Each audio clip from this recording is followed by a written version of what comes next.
Hola, buenas noches. Hoy vamos a hacer un ejercicio de exposición sobre entorno y comportamiento humano. Yo soy Héctor Daniel Romero Zambrano, estudiante del curso de análisis del comportamiento humano.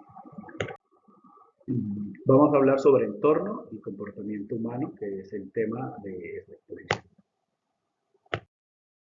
Para iniciar, hablemos un poco sobre que el comportamiento humano es un tema intrincado y maravilloso. Utilizo esta palabra intrincado como este proceso de enredo, de conjunción, de entramado, porque es más o menos así. Esto del comportamiento humano es algo muy difícil de entender a palabras simples, pero al mismo tiempo es maravilloso. Y a pesar de que estamos en una época donde la neurociencia, la tecnología, el desbordamiento social ha explotado, el comportamiento sigue siendo maleable y a través del tiempo vamos cambiando de acuerdo a las cosas que también va cambiando y a esas construcciones.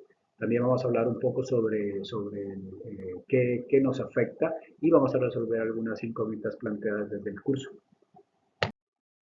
Para hablar de comportamiento y conducta, se leyó el texto de la autora Galarzi y otros autores, y esto nos hizo entender pues, que es un proceso físico, registrable, verificable, y que es una suma de elementos que construyen una forma única de existir de cada sujeto.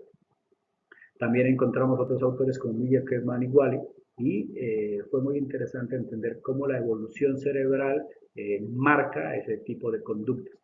Ahí fue muy interesante entender, por ejemplo, que el cerebro se ha desarrollado de tal manera que hay espacios, que hay elementos cerebrales y que hay zonas que se especializan en desarrollar ciertos procesos como comportamientos, como cognición, como emociones. Entonces se llegó a esa lectura donde las conductas dependen de los contextos, pero también nosotros como humanos tenemos algunos procesos hormonales o físicos que afectan, y eso lo pudimos encontrar con Laura Sanín en su investigación con otros autores relacionados con el periodo menstrual femenino, que se enmarcaron también, por ejemplo, dentro de CIE-10 y DSM-4. Entonces, el comportamiento, la conducta y la ilusión son maleables, pero también son cambiantes. ¿Qué influye sobre nuestras acciones? Sobre la influencia, leímos el texto de Morresi, que hace una disertación de un texto de Simmel, del filósofo George Simmel, y encontramos unas características bastante interesantes, o sea, cómo la vida social, cómo las construcciones simbólicas y las construcciones sociales van haciendo de nosotros, no solo desde lo individual, sino desde lo colectivo, un modelado de lo que la conglomeración gigantesca del mundo quiere de cada uno y de cada contexto. Entonces encontramos también una comparación de Simmel en referencia a Marx sobre la cultura objetiva y la división del trabajo y cómo estos procesos simbólicos van construyendo las estructuras que nosotros conocemos. Coloqué yo de último el arte como regulador, aunque en el texto estuvo un poco antes, porque me parece a mí que el arte seguirá siendo ese proceso que va frenando, ese proceso que va reconstruyendo y resignificando las condiciones sociales y las condiciones de vida, que nos abre los ojos y que nos vuelve un poco nos frena un poco más sobre la rapidez, sobre la violencia del accionar en el cual nos estamos desenvolviendo actualmente.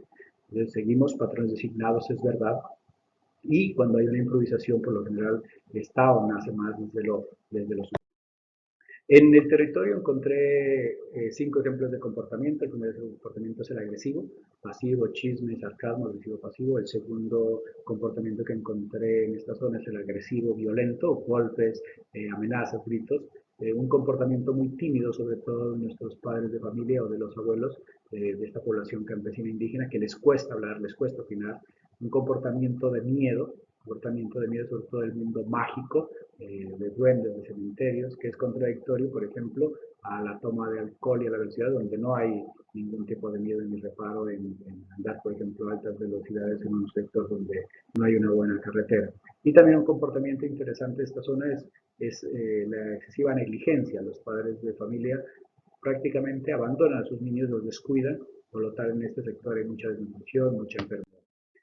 Para concluir, el análisis del comportamiento humano requiere un profundo estudio de investigación. Es una cosa muy agradable de estudiar, muy agradable de trabajar y dentro del texto podemos encontrar que el comportamiento está más dado por el contexto que por la genética y nos remitimos a ese texto maravilloso de las gansas grises, entendiendo un poco más los procesos evolutivos humanos, donde el lenguaje sigue siendo el marcador que hace una importante diferencia, porque es el lenguaje el que puede hacer ese ejercicio de construir lo simbólico, de estructuras sociales, políticas económicas y geográficas, y que nos diferencia del humano animal del resto de los animales. Bueno, muchísimas gracias por su escucha y muy amables por prestar atención a este espacio. Muchas gracias.